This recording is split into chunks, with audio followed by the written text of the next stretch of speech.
Praise the Lord. இந்த hard to heart சேனலுக்கு நான் உங்களை வரவேற்கிறேன்.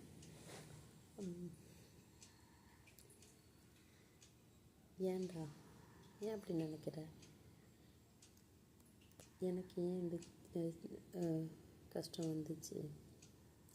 சின்ன வயசில் ஏன் என்னை அவங்க அப்படி பண்ணாங்க?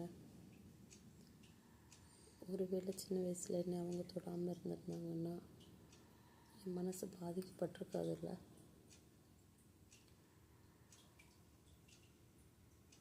நான் நல்லா தானே வாழ்ந்தேன், நான் நல்லா இருக்கணும்னு தானே நினச்சேன். ஏன் நீங்கள் என் லைஃப்பில் குறுக்க வந்தீங்க? ஏன் என்னை யாருமே புரிஞ்சுக்கல? எங்கள் அப்பா அம்மாவுக்கு ஏன் என்னை பற்றி என் மேலே நம்பிக்கை இல்லை? என்னை பற்றி ஏன் அவங்களுக்கு கவலை இல்லை? நான் எல்லாருக்காகவும் பிரயாசப்பட்டனே, எல்லோரும் என்னை கைவிட்டுட்டாங்களே. நான் எல்லாருக்கும் நம்பிக்கையாக இருந்தேனே, அவங்க எல்லோரும் என் நம்பிக்கைக்கு விரோதமாக மாறிட்டாங்களே. அவங்கெல்லாம் எனக்கு இப்போ சத்ருவாயிட்டாங்களே. என்னை யாருமே புரிஞ்சுக்கிடவே இல்லையே. என்னோடய சைடில் என்ன நியாயம் இருக்குன்னு புரிஞ்சிக்கவே இல்லையே. சின்ன வயசுலேருந்து நான் இவ்வளோ நாளும் நான் கஷ்டத்தை தானே அனுபவிச்சுட்டே இருக்கிறேன். எனக்குன்னு ஒரு காலம் வராதா?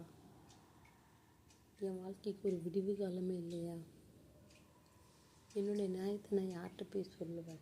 யார் கேட்பா?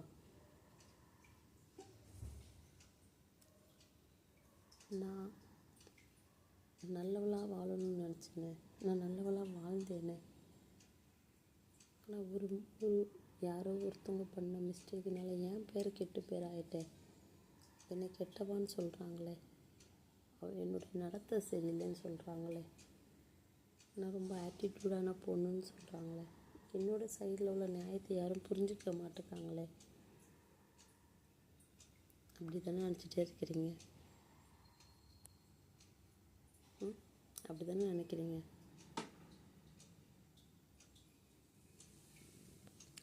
தன் இளம் பிராயத்தில் நுகத்தை சுமக்கிறது மனுஷனுக்கு நல்லது. புலம்பல் 3:27.